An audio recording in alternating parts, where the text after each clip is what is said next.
Bienvenidos a otro episodio con ustedes en Color Me Crazy. Hoy tenemos a Raúl y Raúl ya había estado con nosotros en otro episodio. Él es abogado y especializado en temas de arte y propiedad intelectual y fundador del despacho Candor. Y bueno, como hubo muchos comentarios en el episodio pasado y creo que también nos quedamos cortos en esa conversación, quisimos hacer una parte 2. Bueno, cuéntanos un poco sobre los contratos específicamente para artistas, cuando venden su obra, todo este tema de contratos para los artistas y también con galerías. Sí, este es un tema que ha surgido mucho en conversaciones con los artistas recientemente, porque platicando con ellos nos hemos dado cuenta que muchas de las transacciones, la mayor parte de las transacciones, suelen ser transacciones simplemente apalabradas. Yo te creo, tú me crees, y yo te creo, tú me crees. Y en ese sentido, ¿esto qué provoca? Puede provocar riesgos para los artistas y también para los coleccionistas o los compradores. Esto porque al no existir ninguna documentación o un acuerdo por escrito en el cual se diga cuánto dinero quedó, qué derechos se transmiten, qué derechos no se transmiten, qué sí se puede, qué no se puede, qué pasa si quieren revender la obra, etcétera, se terminan por asumir muchas cosas y en gran parte de las ocasiones de manera incorrecta. Y eso pues es un riesgo para ambos lados. Por un lado, el artista vende una obra de buena fe, normalmente, y espera que el comprador la respete, no genere lucro con ella reproduciéndola sin permiso, que no saque playeras con esa obra, que no saque artículos adicionales, calendarios, etcétera, usando una obra que adquirió y que no, sobre la cual no necesariamente tiene los derechos. Y el comprador siempre asume que el artista es verdaderamente el artista, también asume que la obra no va a tener problemas legales, que él no se va a ver involucrado después con que un tercero aparezca y diga yo soy el autor y no quien te dijo. ¿Y qué tanto los documentos nos pueden ayudar desde el punto de vista de dar seguridad a las dos partes? Entonces, ese es el plan de hoy, platicar un poco sobre eso. Y yo creo que ya teniendo esta pequeña introducción, el primer contrato que debemos tomar en cuenta o el cual debemos considerar que es el más común es el contrato de compraventa de obra. En este contrato hay que tener algunos puntos clave que no debemos olvidar. Para empezar, creo que este es un mensaje que debemos repetir hasta el cansancio, es firmen contratos cuando vendan sus obras, porque como iremos viendo, hay una gran diferencia entre hacerlo y no hacerlo para evitarse riesgos y también como parte del proceso de profesionalización de cualquier artista. Entonces, bueno, ya entrando en el tema del contrato de compra-venta de obra, lo primero que debemos tener en cuenta es algo muy básico, pero muy clave. Tener los datos completos de quien compra y de quien vende. No solo es suficiente contar con un mail de alguien para venderle una obra original o un Sí. Instagram, una cuenta de TikTok, sino saber quién compra y quién vende. ¿Y por qué es tan importante? Pensemos, por ejemplo, en que yo soy un comprador que estoy buscando aumentar mi colección de obras y encuentro en internet una obra que dice, esta es una patineta intervenida que tiene esto y aquello.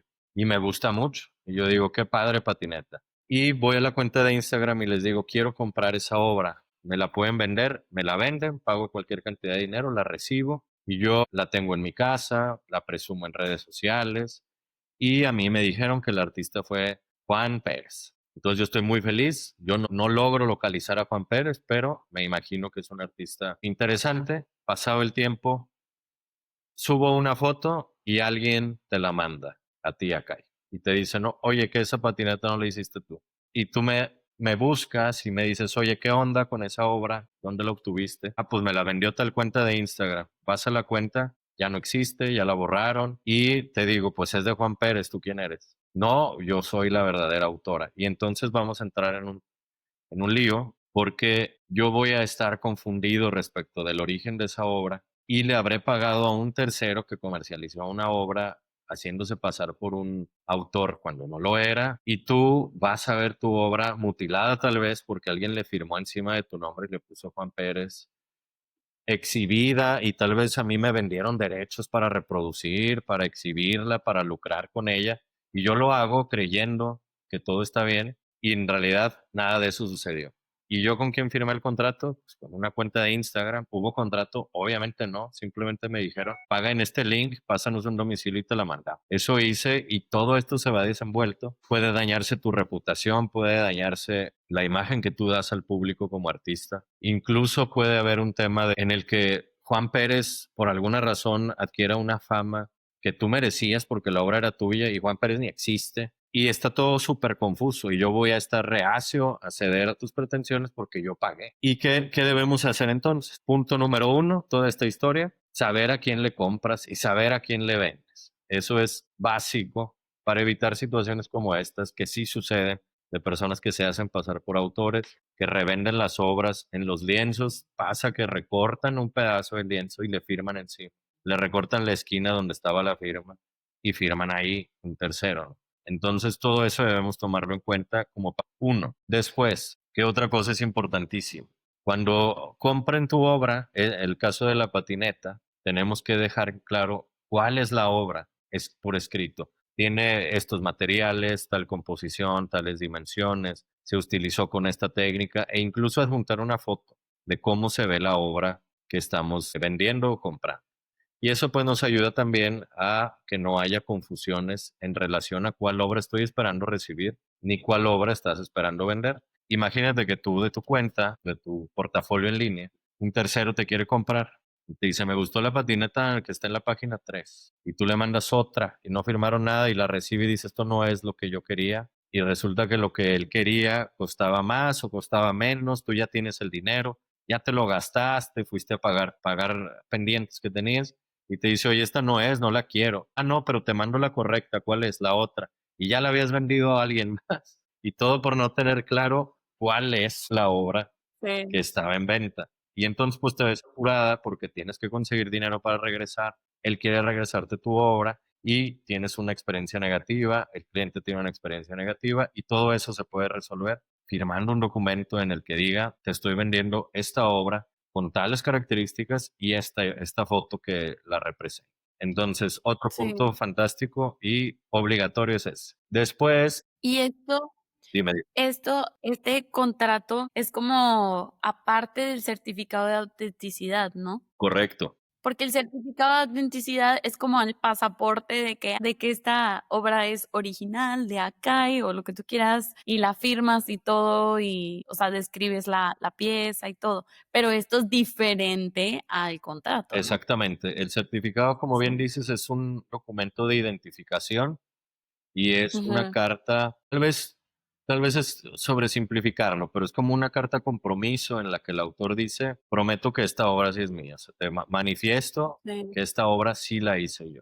Y el contrato incluye mucha más información. Para empezar, estos dos puntos que te dije y también otro más, el contrato incluye condiciones de venta, condiciones de pago, condiciones de entrega, que normalmente un certificado de autenticidad no viene ahí, cuánto te la vendí, a cuánto la compré, cuándo me pagas, si es en partes, si es en un solo pago, si es transferencia, si es efectivo, Sí. etcétera. Y esas son condiciones que también deben incluirse en el contrato. ¿Cuándo me pagas? ¿Cuándo te entrego? ¿Cómo me pagas? Si me vas a transferir, si va a ser en efectivo, si va a ser en cheque o de cualquier otra forma válida que estén de acuerdo las partes. Pero ese es otro punto, por ejemplo, que el certificado no incluye. Y además, aquí vienen otros puntos que no son tan de forma, sino más de fondo. ¿Qué pasa con los derechos? Ese es un tema muy, muy importante de tener en cuenta. Se pueden asumir mil cosas por parte de ambos. El que compra puede asumir, como muchos han asumido erróneamente, y lo hemos visto en noticias y demás, que el comprar una obra te da derechos absolutos sobre ella. Tal vez hace un par de años, 3 o 4 años, no recuerdo la fecha exacta, una persona que tenía un original de Frida Kahlo, tal vez te enteraste de eso, decidió hacer ahí un stunt público, ahí una demostración de su ignorancia y quemó la obra en público. Se armó un evento y quemó un original de Frida Kahlo porque lo transformó en un NFT. Entonces dijo, ya no existe la versión física, solo la digital. Y eso fue obviamente en contravención a cualquier cosa que diga la ley, porque el hecho de comprar una obra original no te da derecho a modificarla no te da derecho a destruirla, a intervenirla o de hacer con ella lo que quieras. A diferencia de, por ejemplo, cuando tú compras un bien cualquiera, una libreta, un vaso, un celular, puedes hacer lo que quieras. Si no te gustó la libreta y la quieres quemar, pues quémala. O si quieres pasarle el carro por encima al celular, esa es tu decisión. Sin Sí, embargo, sí. las obras de derechos de autor, específicamente las obras plásticas, cuando son adquiridas, el soporte material sobre el cual están no se puede modificar, no se puede destruir, no se puede alterar, recortar. O si dices, oye, la pintura que compré, como que me gustaría más que estuviera el retrato, que tuviera bigotes, el mono, y le pintas bigotes, porque pues yo la compré, yo hago con ella lo que quiera, ¿no? Error. Eso es algo que no es permitido por la ley y que se debe establecer en el contrato.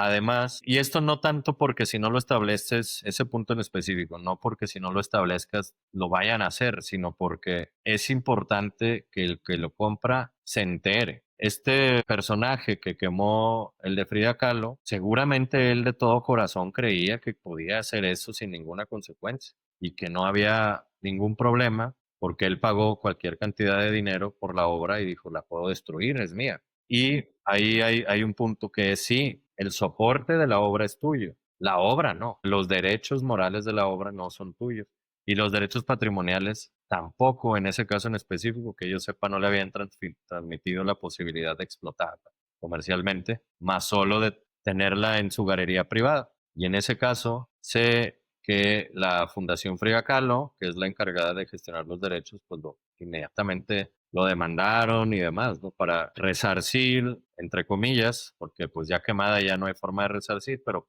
pues, que se le vea multado, que indemnice por la destrucción que hizo de una obra sin autorización, creyendo que por haber pagado por ella podía hacer lo que quería. Entonces, ese es uno Sí. de los puntos. Otro de los puntos es el que cuando adquieren las obras también se suele creer, bueno, entonces yo ya la puedo exhibir, yo ya la puedo poner en catálogos, yo la puedo transformar en Como revender o playeras, algo puedo así. hacer prints, puedo hacer tazas, puedo hacer bolsas o cualquier cosa. Y eso no necesariamente es así. Se tiene que establecer si es posible transmitir esos derechos, pero por el solo hecho de pagar por la obra no se adquieren de manera automática.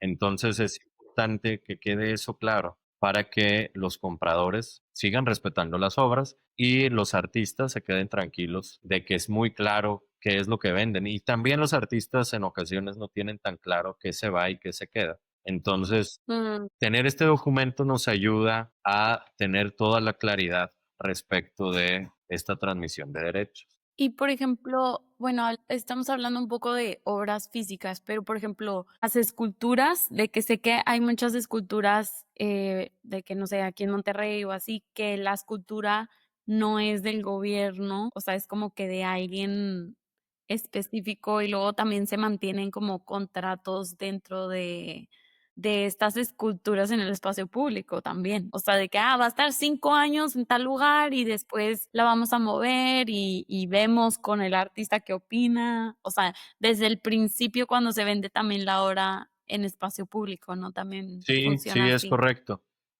En estos casos, el artista firma un acuerdo con Ajá. los gobiernos municipales o estatales o federales, según corresponda al lugar donde la vayan a poner. Y justamente ahí se tiene que acordar que el hecho de que la obra esté exhibida no le da derecho al municipio o al gobierno a Okey, sí. modificarla o a guardarla sin autorización o a, no sé, a pintarla de los colores del partido en cuestión en ese trienio o sexenio. Entonces, es una autorización de exhibición y de ponerla en un lugar en específico, pero no da derechos adicionales. Ujú. Okey. Entonces, bueno, eso es en cuanto al contrato de compraventa en términos generales que debemos tener en cuenta. Pero repetiré la máxima de esta tarde es firmen siempre algo. Yo entiendo y entendemos bien que no siempre hay esa comunicación o se siente que el firmar un documento puede dificultar las transacciones, pero es al contrario, realmente cuando un comprador es serio, cuando hay un coleccionista serio que quiere tener seguridad sobre las obras que compra, el tener un documento de por medio le va a dar más seguridad y mayor profesionalismo a la transacción y por lo tanto se va a sentir más tranquilo. Yo personalmente, Si compro una obra y firmo algo, me siento más seguro en todos los sentidos, porque estoy pagando por algo en específico y ahí se determina y ahí se estipula y ahí queda claro y sé que corro menos riesgos. Entonces, ligado a esto, algo que debemos siempre señalar en nuestro contrato es justamente si la obra está registrada y si sí señalar ahí cuál es el número de registro e incluso añadir una copia de nuestro certificado de registro para que el comprador tenga ese doble candado del certificado de autenticidad ligado a un certificado de registro que le permite estar mucha mayor certeza de que la obra que está comprando es original por parte del autor. Sí, ya, no, súper bien. Y el tema de galerías, porque siento que con las galerías funciona un poco, o sea, hay tema de porcentaje y luego me he topado artistas que es de que yo ni siquiera sé cuánto es lo que, o sea, en cuánto venden la obra o así, y es como, o sea, como, no sé, o sea, un tema, yo sé que las galerías son todo un tema súper distinto, pero no sé, ¿quién hace ahí el contrato? O sea, hace el contrato la galería y luego el artista dice, de que esta parte no me gustó, de que la cambiamos o cómo funciona. Puede funcionar de cualquiera de los dos lados. O sea, tú como artista puedes proponer el contrato o la galería puede proponer el contrato. Es más normal que la galería proponga el contrato porque son ellos quienes lo están realizando de manera más continua.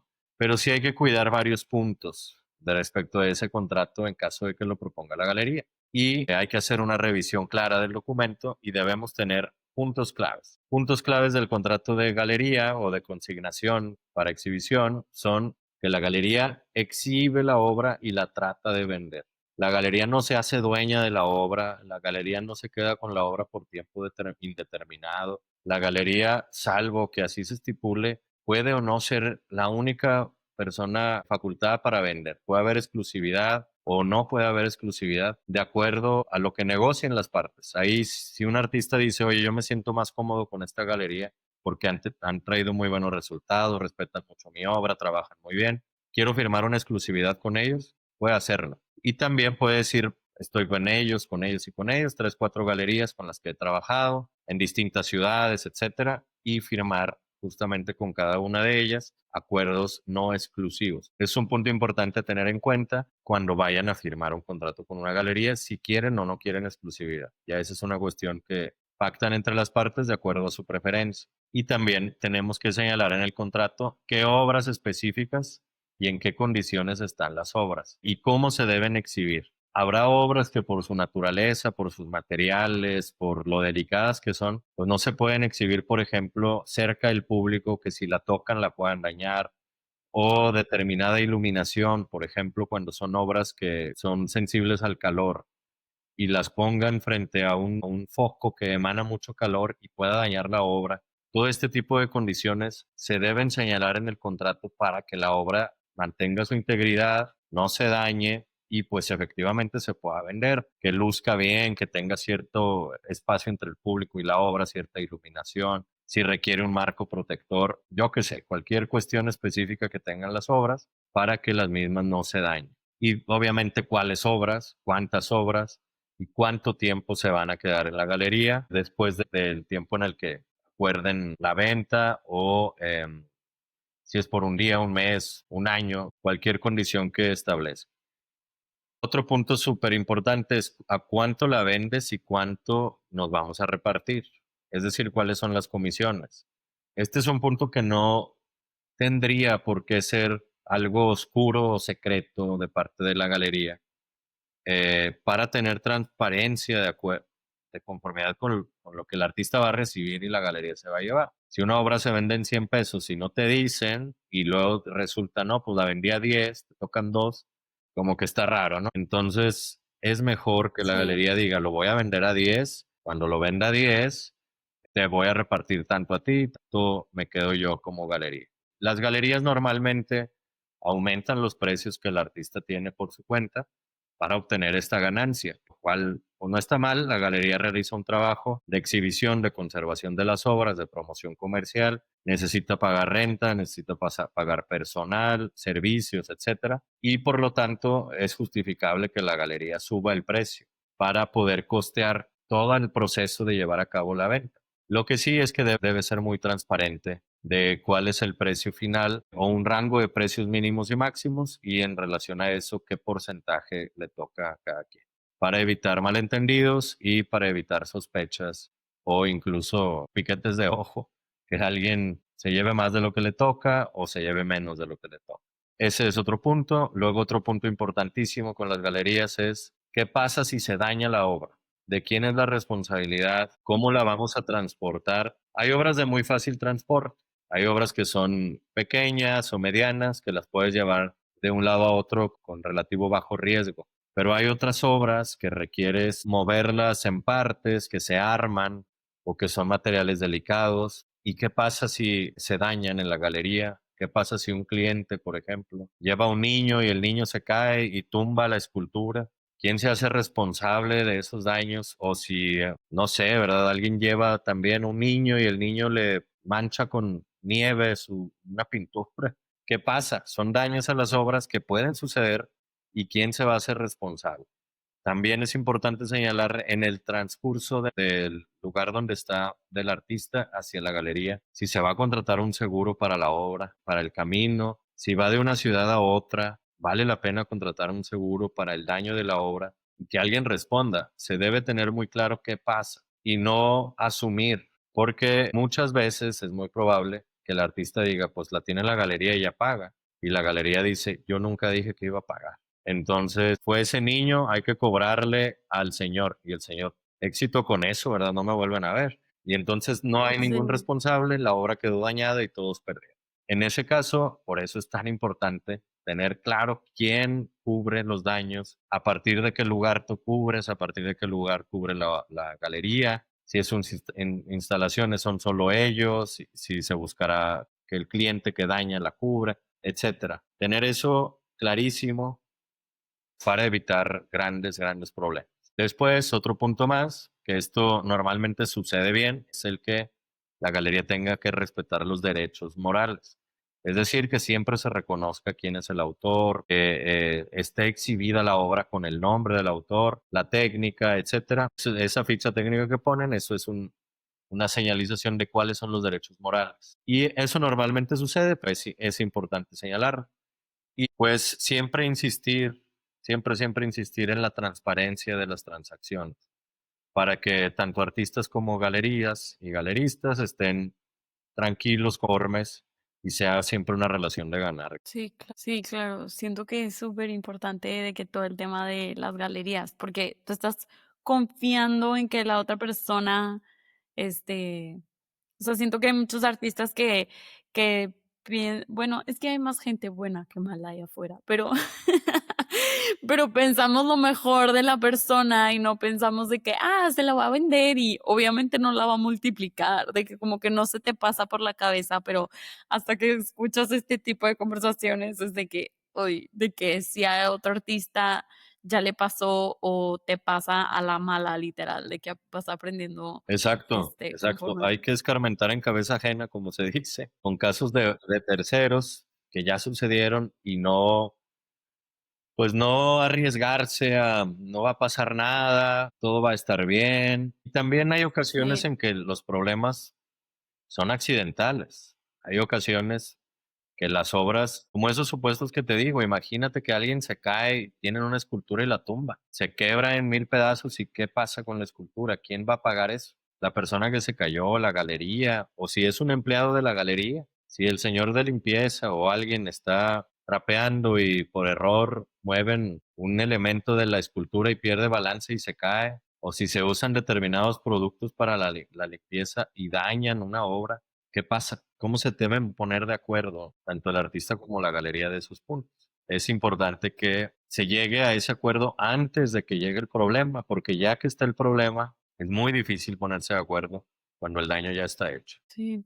Y te iba a preguntar, dentro de los contratos, es que he visto que varios artistas han hecho como un certificado de autenticidad, como un pasaporte de la pieza, y de que es un código así chiquitito y solo acercas el celular y te aparece como que toda la información de la pieza y así. Pero no sé si estos contratos, O sea, por ejemplo, yo hago un contrato, este contrato se mantiene en físico, en digital. ¿Qué recomiendas para los artistas? Mantener toda una carpeta en Google Drive de todos los contratos, porque pues digo, son varias obras también. Sí, exacto. Sí. Los contratos pueden firmarse en físico o en digital. Realmente no afecta su validez una cosa o la otra. Solo hay que tener en cuenta en cuanto a las firmas digitales. Firmar en físico, escanear y luego enviarlo y que firme en físico y escanear y nunca nadie tenga el documento original completo, eso no está bien, eso no es válido. Lo válido es Sí. utilizar servicios de firmas electrónicas en línea que están certificados y que cumplen con los parámetros de seguridad que la ley señala.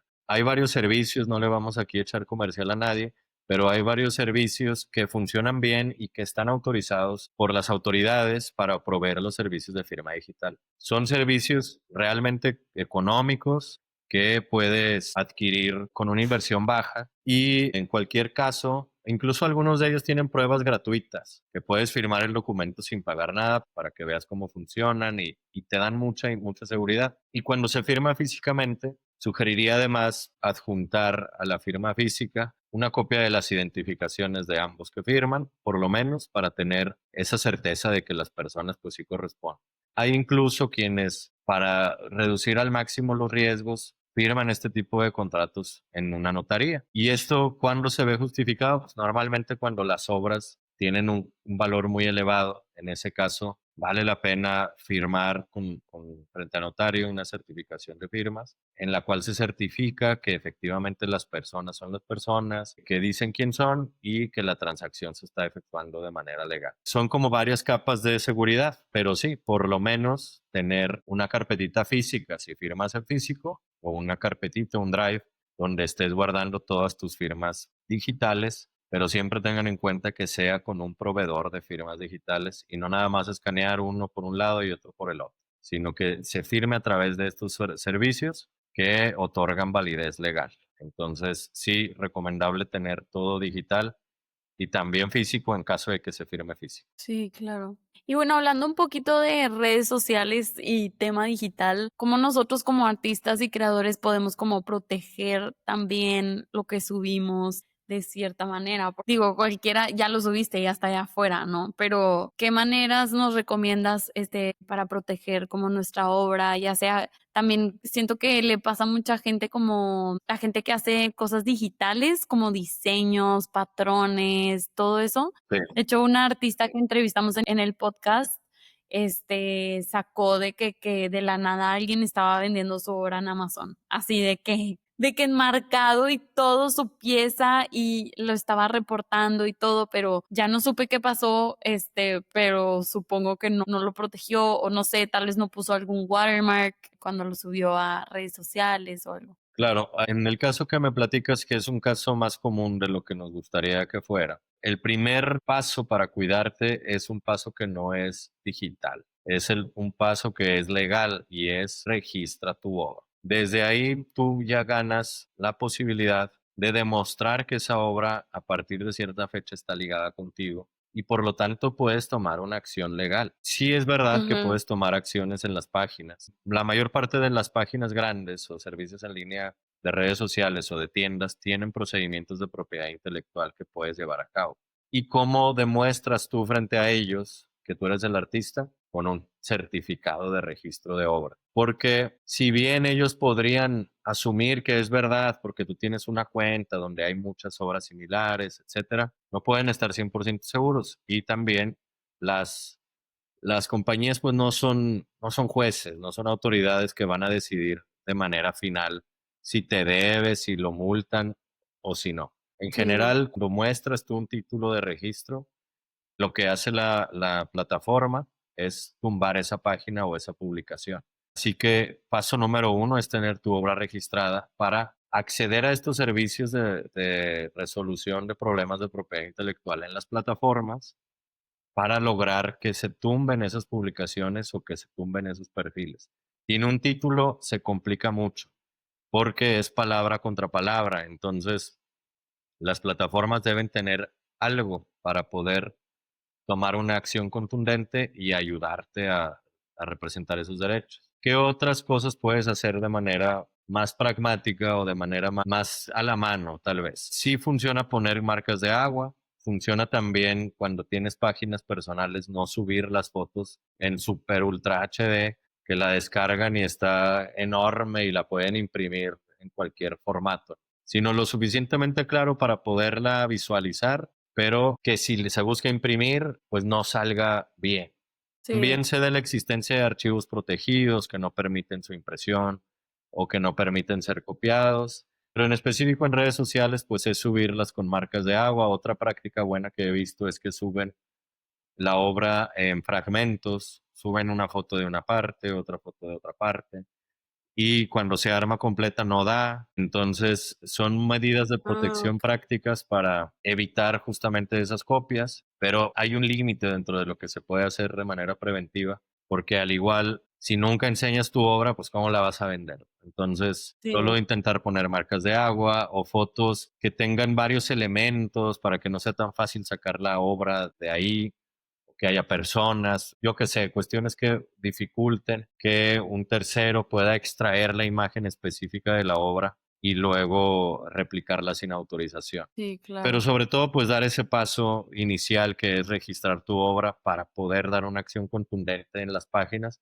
y si continúa, pues tomar una acción legal como corresponde, ¿no? En los tribunales o en el autor para defender esos derechos. Y bueno, generalizando, hablamos un poquito de tema de artistas que crean piezas físicas, pero esto de los contratos, o sea, es para todo, para los diseñadores gráficos, Es para todo, tema artistas dime. digitales, artistas plásticos, músicos, incluso, Sí. artistas visuales, para Sí, tipo fotógrafos, filmmakers, todo eso también entra dentro de esto. Digo, yo pensando un poquito, o sea, no sé, si un fotógrafo hizo un servicio a alguien, pues él ya entregó el servicio, ¿no? Pero, por ejemplo, si alguien hizo un video para alguien y luego ese video lo utiliza para monetizarlo o algo más, o sí, sea, sí, sí, sí, hay ciertas reglas que funcionan, que aplican muy específicamente para fotos y para video, cuando se refiere a retratos y también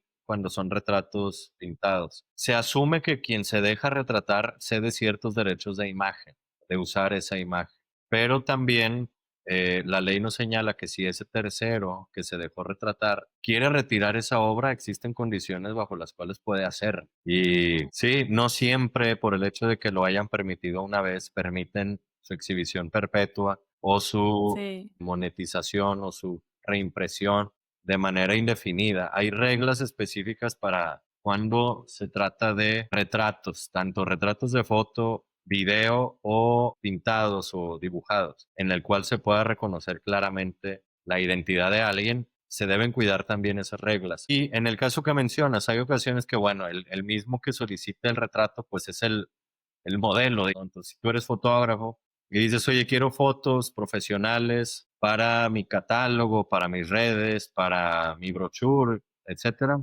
te entregan el trabajo a ti. Y difícilmente tú vas a prohibirte a ti mismo usarlas.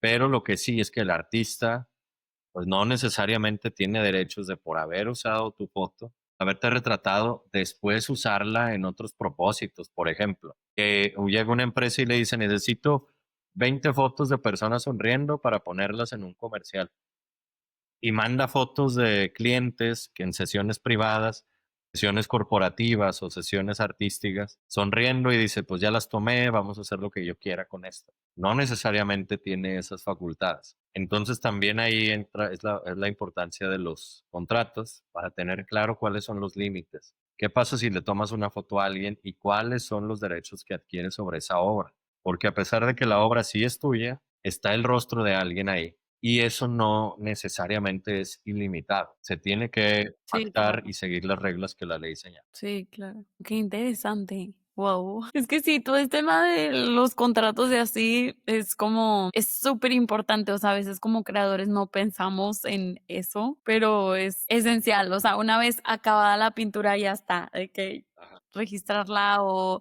si la vas a vender también. No, qué interesante. Sí, y No hay sé si, formas de facilitar el tener esto en tu proceso de compraventa.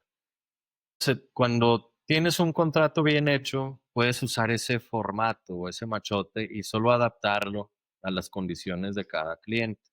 No necesariamente, digo, idealmente sí, ¿no? Pero es mucho mejor tener un contrato en el que se establezcan reglas generales y se establezcan derechos generales a no tener nada.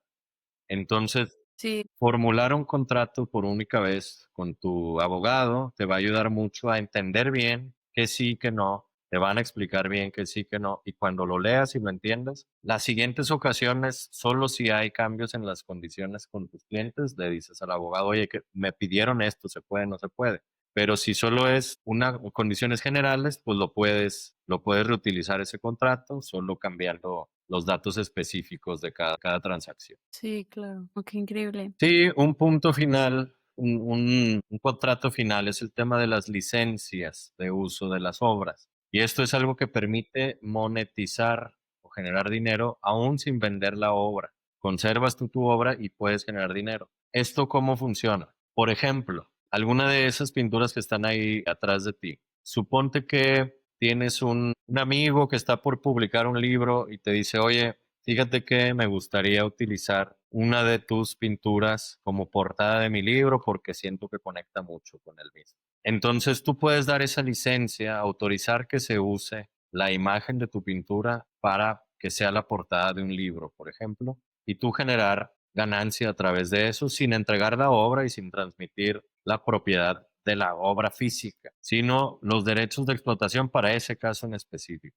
Entonces es importante encontrar este tipo de oportunidades y cuando se presenten, volvemos a la máxima del día de hoy, firmar contrato y que quede claro para qué se usará la obra. Es para ese libro, en tal edición, tantos ejemplares, y no es para que de ahí saque cualquier otro tipo de mercancía o que haga cualquier cosa con la obra. Sí para el libro. Y después, ¿por cuánto tiempo se otorga el uso? Tú puedes decir, yo solo autorizo para la edición uno. Si van a sacar 2 o 3 ediciones, reediciones, reimpresiones, reestructuras, puedes no otorgarlo. O sí, todo esto se acuerda. ¿Qué más? ¿Para qué países o qué territorio? Oye, pues lo voy a usar en México, pero que van a vender el libro en Latinoamérica también. Pues hay que estar de acuerdo con eso, porque todo esto va a impactar finalmente en cuánto vas a generar con esta licencia de uso. Si solo se va a vender en 2 bibliotecas en el estado de Nuevo León, seguramente será más limitado a que si este libro se va a comercializar en 500 bibliotecas a lo largo y ancho de México, pues va a generar más dinero y por lo tanto tú como autor de la pintura mereces o debes generar más dinero. Y después, ¿a través de qué medio se va a usar? ¿Va a ser impreso? ¿Va a ser un libro digital? ¿Se va a publicitar en televisión? ¿Van a generar productos físicos como consecuencia? Todo eso se debe pactar. Pues es algo que siempre se debe pensar desde un punto de vista muy económico y justo de qué tanto te ayuda mi obra para que tu libro también sea más reconocido en el público. A veces la portada de los libros es lo que define si alguien lo compra o no, sobre todo cuando estás en la librería y hay un libro que no conoces y te gusta mucho la portada, pues lo compras por la portada. En ocasión no conoces al autor, no sabes de qué se trata el libro, pero tiene una portada muy especial. Lo compras confiando en que la portada es tan buena como el interior del libro. Entonces, esos factores se toman en cuenta para poder definir cuánto te debe tocar en esta licencia de uso que te deben repartir. Y también, punto importante, es que esta remuneración justamente que vas a recibir puede ser una suma fija, un porcentaje sobre ventas o incluso puedes dar esta licencia sin costo. Se puede realizar de todas las formas, pero también debemos tener en cuenta que esta licencia puede ser exclusiva o no exclusiva. En el tema de que ahorita mencionaba sin costo, para ser totalmente preciso, debe existir una contraprestación a tu favor, pero en ocasiones puede pagarte con otro tipo de artículos. Tal vez te dice, oye, pues te pago con 20 libros y tú los vendes. Bueno, si así estás de acuerdo, o te pago con otra obra. También puede ser así, pero las licencias deben ser temporales y onerosas. Entonces, tener eso en cuenta, que debe haber una transacción a cambio. Pero es una forma de generar dinero con las obras sin deshacerse de ellas o sin vender el soporte físico. O como mencionabas antes, con las esculturas. Quieren usar una escultura como un elemento decorativo en un hotel, por ejemplo, o en un Ujú. edificio de departamentos o en unas oficinas, pues tú puedes permitir el uso de esa escultura de manera temporal y recibir una remuneración a cambio y después recuperar la escultura cuando termine este tiempo. Entonces no tienes que necesariamente venderla o deshacerte de ella, puede estar por un tiempo determinado y regresar. Ese es el tema de licencias Sí. de obra. Y ya para cerrar, ahora sí, que el tiempo nos apremia, les voy a decir una pequeña lista de errores comunes y buenas prácticas que he condensado con el tiempo respecto de cuestiones que vemos que se cometen y cómo evitar. Uno de los errores comunes es vender sin contrato.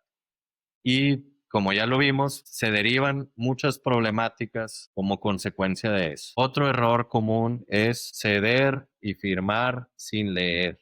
Esto es algo que pasa un chorro, porque los artistas se entusiasman mucho cuando hay ciertas propuestas de algunas empresas o de algunas galerías o museos o disqueras o editoriales. Suena muy emocionante y firman sin leer el contrato y en ocasiones incluyen estos contratos sesiones muy amplias que más adelante le juegan en contra al artista y no sabía que firmó y que probablemente no hubiera firmado o hubiera negociado si hubiera leído el documento. Y parte de leer el documento, una vez que ya se lee, pues no es aceptar todo lo que te dicen porque todo se puede negociar. Las oportunidades se construyen entre dos, así como la empresa o la editorial o la disquera o el museo te dice quiero exponerte, quiero grabarte, quiero poner tu obra aquí o allá. También el artista puede decir me buscas por algo, porque soy interesante, porque puedo generar ventas, puedo generar visitas, puedo ayudarte a generar. Al final, las empresas relacionadas con derechos de autor buscan generar dinero y por lo tanto, pues los artistas también deben establecer sus límites, no el hecho de que alguien se acerque ya es venderle el alma al diablo incondicionalmente y haz de mi arte lo que quieras porque gracias por la oportunidad. Es una relación recíproca en la que las condiciones se pueden y se deben negociar cuando alguna de las dos partes no está satisfecha con la propuesta. Entonces, hay que establecer límites claros. Otro punto importantísimo, que de esto hablamos mucho en el primer episodio, es tener las obras registradas, porque te da mucha seguridad a ti y a tu comprador, le da también mucha seguridad. Te ayuda a profesionalizarte, a defenderte en caso de que terceros usen tus obras sin autorización y a tener estas herramientas que te ligan con la obra. Otro punto de errores comunes, vender sin comprobar. Ahí te va el efectivo, ahí te va la obra. No quedó rastro de nada. Es importante hacer las cosas bien, tener comprobantes de las transacciones, que quede claro cuánto se pagó, por qué se pagó, en qué términos se pagó. Si me vas a pagar en plazos, está bien que haya recibos, que haya documentos en el cual se acuerde, ya me acabaste de pagar Sí, o no, porque cuando el dinero está de por medio, lo mejor siempre es que quede claro cuánto, quién, cuándo, cómo y dónde. Y así te evitas sí. con que ya yo ya te había acabado de pagar, o nunca me pagaste, me dijiste que era menos, me dijiste que eran dos partes, pero de menos, ya te había pagado el 90% y nomás me quedaba el 10%, pero habíamos dicho 50 y 50, no es cierto. Si todo está firmado, todo está por escrito, te evitas esos enormes desacuerdos. Y otro error Sí. común es usar machotes de Internet. Siempre usen un contrato que haya sido hecho para ustedes, para sus condiciones. Hace ratito les decía que a veces no es práctico o no es necesario hacer un contrato personalizado específicamente cada vez y traer a tu abogado cada vez que vendes una obra.